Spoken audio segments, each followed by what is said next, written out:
Ken Whiting here, and in this video, I'm giving you my top 10 tips for beginner kayakers. And the first thing I can say is, if you're a beginner paddler watching this, then congratulations for discovering paddling. Too few people ever try kayaking, and I think they miss out on so much. Now, the downside is you're probably going to be spending a lot of time on this sport, and so I hope you have the time to put to it. Now, Paddle TV, my YouTube channel, was designed to help newcomers to the sport, but also people who are in the sport, make sure that, for one, they're in the right gear, and so that they're having the best time possible and the safest time possible. And that's why I've got almost 100 kayak reviews, all unbiased, designed specifically to help people get the right gear. But you'll also find countless paddling tips on this channel, so dig deep. But this video is about my top 10 tips for beginner kayakers, and so let's dive right into it, starting with number 1, sitting upright when paddling. Now, why it's important to sit upright when you're paddling? When you're sitting upright, you can easily incorporate your whole torso rotation into your strokes.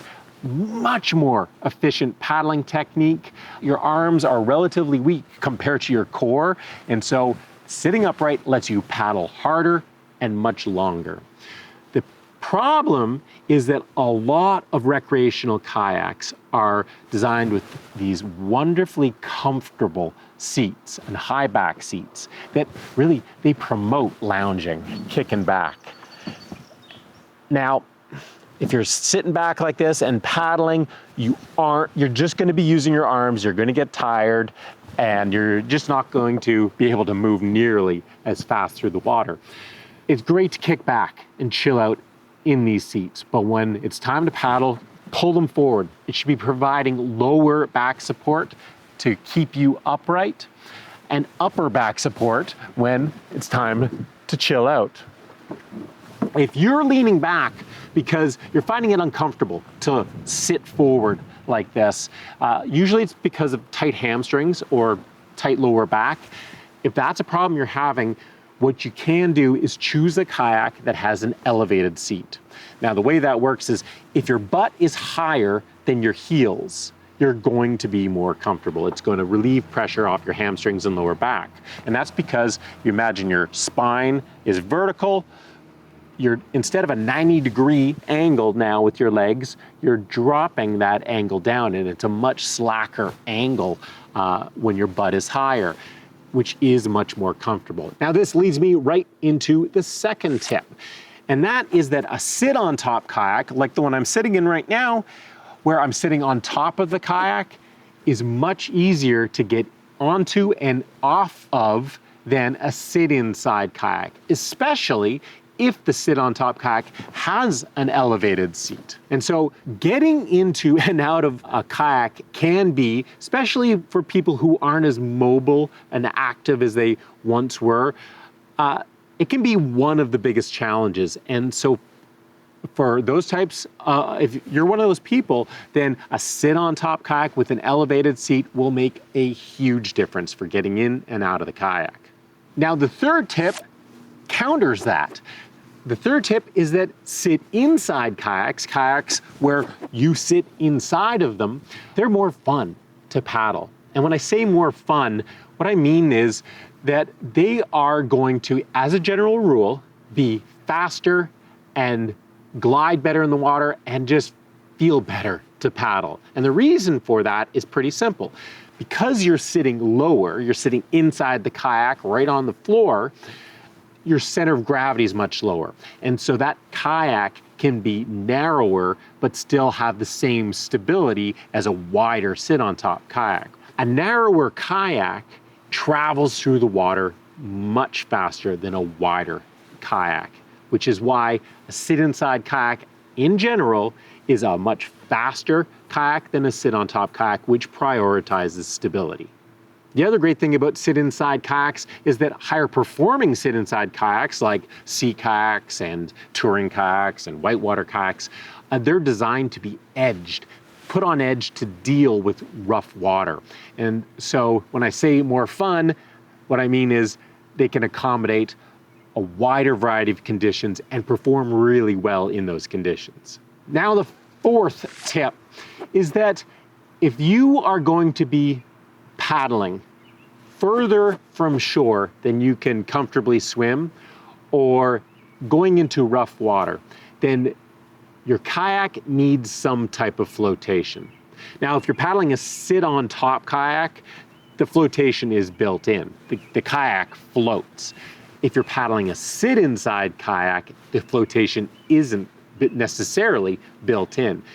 You need to have a sit-inside kayak that has bulkheads, which are walls inside the kayak that separate the kayak into separate watertight compartments. Or you need to have float bags in the kayak so that if you do capsize for some reason further from shore than you can comfortably swim, your boat isn't just going to sink. You have the ability to get back into that kayak or get that kayak towed to shore.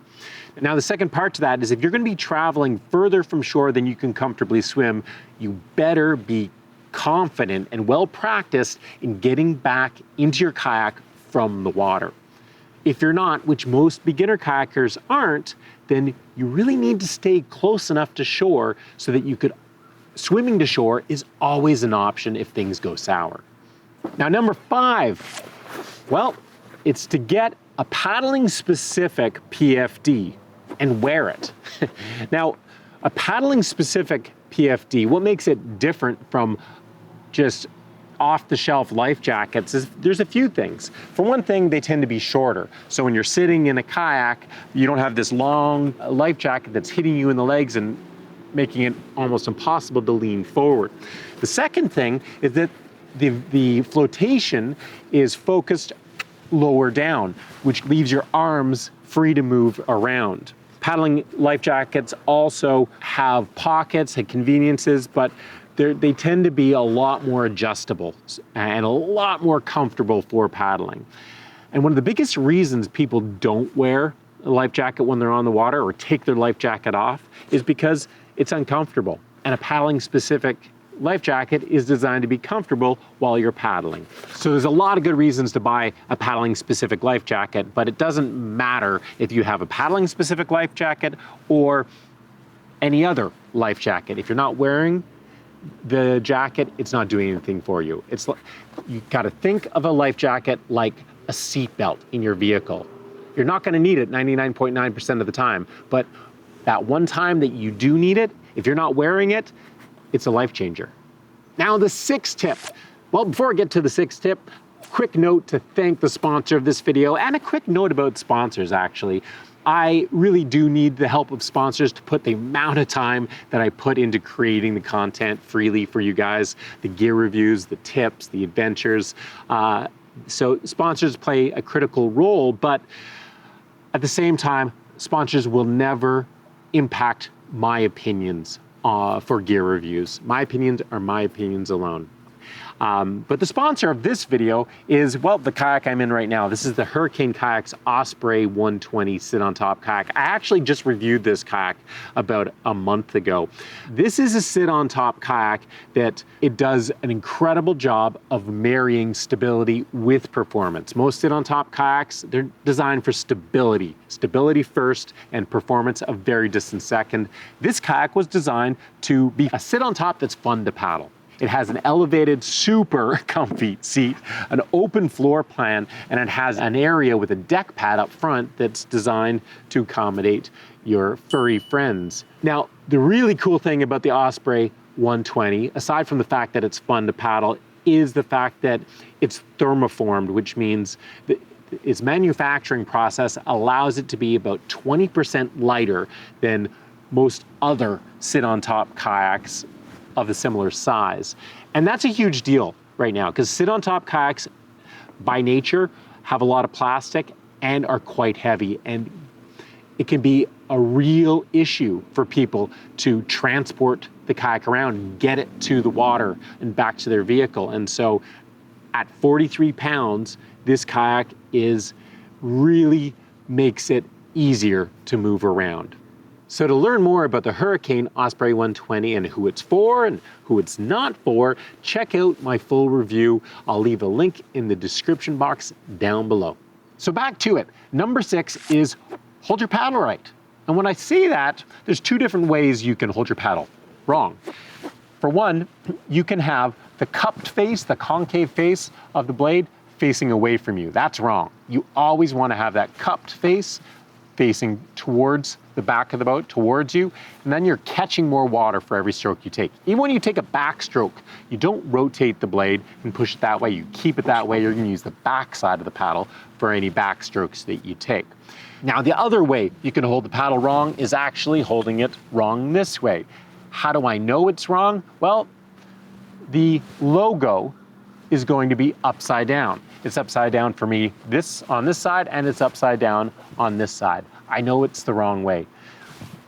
The problem with holding the paddle upside down that way is that these blades they're called asymmetrical. They're designed when I'm taking a stroke and the blade's on an angle like this, the paddle's on an angle like this, that an equal amount of blade is going to be in the water above the center line of the paddle and below the center line of that paddle. And that allows the stroke to be nice and smooth. If you have the blade upside down, you're going to be catching more water with the bottom side of the paddle more than the top side of the paddle, and that's going to be an uneven stroke, and you might even feel some flutter from it. Now, the second part of using your paddle right is understanding what these things are. These are drip rings. They're not hand placement markers.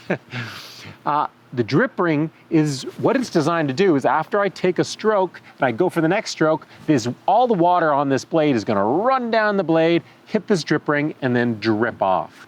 If I don't have a drip ring, it's not the end of the world. It just means it's going to run down to my hand, and then it's going to run down my arm and drip off my elbow, or it might run right down my side. And if you're dealing with cold water or you don't want to get wet, you're going to get wet without a drip ring. Now, the drip rings can still drop the water, depending on your stroke, onto your lap. You may want to move the drip ring further out. If you're getting soaked, that also might mean that your paddle's too short. Now that brings us to the 7th tip, which is get a paddle that's the right length for you and your kayak. And there's a few reasons why that makes a difference. For one, you might get a little bit wetter if you have the wrong size paddle, in particular a shorter paddle, but more importantly, your stroke is not going to be nearly as efficient. If I am using a paddle that's too short, then what I'm going to have to do is each stroke, I'm going to have to reach right over to take the next stroke. And it's a really slow stroke, and it takes a lot more energy, and it's hard to keep up for very long. If you have a longer paddle, this one actually telescopes, then after I finish one stroke, I can just drop the other blade into the water and take that next stroke. It's much easier. So what length do you use? Well, bigger paddlers, taller paddlers will need to use slightly longer paddles than shorter paddlers. But the biggest thing isn't your size. The biggest thing is the width of your kayak and how high you're sitting. The wider your kayak is and the higher you're sitting, the longer the paddle you're going to need. And so a sit on top kayak tends to require a longer paddle because you're sitting up higher than a sit inside kayak. It also tends to be wider than a sit inside kayak. And so sit on top kayaks, you can probably expect to use a paddle between 230 and 260 centimeters in length, depending on how wide the kayak is and how elevated your sitting position is. For a sit inside kayak, you can expect to need a paddle between 210 centimeters and 230 centimeters. This brings us to the 8th tip, which is you don't need a rudder to steer a kayak. Now, rudders definitely can help to steer a kayak, especially as boats get longer. Boats over 13 feet, 14, 15, 16, 17 feet long can benefit from a rudder, but you definitely don't need a rudder. Rudders help steer a kayak, but the other thing that rudders do that other systems like drop skegs, which don't turn side to side, they just drop straight down. What they do is help the kayak go straight, especially when you're dealing with wind. You'll see this with inflatable kayaks as well. Inflatable kayaks will have a fin that gets popped in, or stand-up paddleboards. They just have a fin that pops in that you can't control. They aren't used for steering, they're helping the boat track or go in a straight line.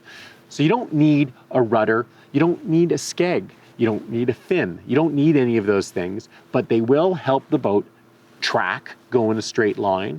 And so if you're going to be doing long days of paddling, especially in places where you're subject to winds, then you can definitely benefit from one. Now, number 9 is to consider a paddling specific footwear. And the reason that's important is because most paddling related injuries don't actually happen on the water, they happen on shore, on the slick and surfaces and wet rocks. And that's because most footwear, non-paddling or water specific footwear, they're not good on wet surfaces and rocks. Paddling shoes or booties have soles that do a much better job of gripping wet surfaces. They're flexible. So they fit if you're sitting in a sit-in side, but even on a sit on top, where your feet are against foot pegs, they just accommodate the different positions your feet are gonna be in. Now, water shoes are very lightweight and they drain really quickly and they let your feet stay cool. This is great when you're dealing with hot conditions. A bootie, on the other hand, this is made of neoprene. This is fantastic when you're dealing with cooler conditions. It also has incredible flexibility and grips well on rocks, but it's gonna be a lot warmer. Now, the 10th and final tip is don't let weight of a kayak turn you off kayaking, because there are lighter options out there. Most kayaks are fairly heavy because they're rotomolded. It's a manufacturing process that makes plastic, highly durable kayaks that'll last a long time, but they weigh quite a bit. There are other types of kayaks out there, like thermoformed kayaks that Hurricane makes, which are considerably lighter. You also have, at the highest end, you have composite kayaks, carbon and Kevlar kayaks, which, depending on the layup, can be extremely lightweight. Of course, they're not quite as durable as a plastic kayak. There are also portable kayaks that can not only be lighter in weight, but easier to move around. And so there are a lot of options out there. If getting the kayak to the water or on top of your vehicle, whatever, if that is a barrier for you to go paddling, it doesn't need to be. So there you have it. Those are my top 10 tips for beginner kayakers, but that's not gonna cover it all. There's lots of other great tips out there. In fact, if you can think of another tip that will help beginner paddlers, then leave a comment down below. And that's all I have to say for now. I hope you guys have enjoyed this video. If you have, give it a thumbs up. Subscribe to Paddle TV if you haven't already. Be sure to check out my kayak reviews and all my other paddling tips if you're just getting into paddling and absorbing as much information as you can. But no matter how much video footage you watch, getting out on the water and practicing and learning firsthand from someone is really valuable. And so if you want, you don't need to take a paddling course, but if you want to take your paddling to the next level, a paddling lesson, a paddling course will go a long way. Thanks for watching, and we'll see you again soon for another paddling tip, gear review, or paddling adventure.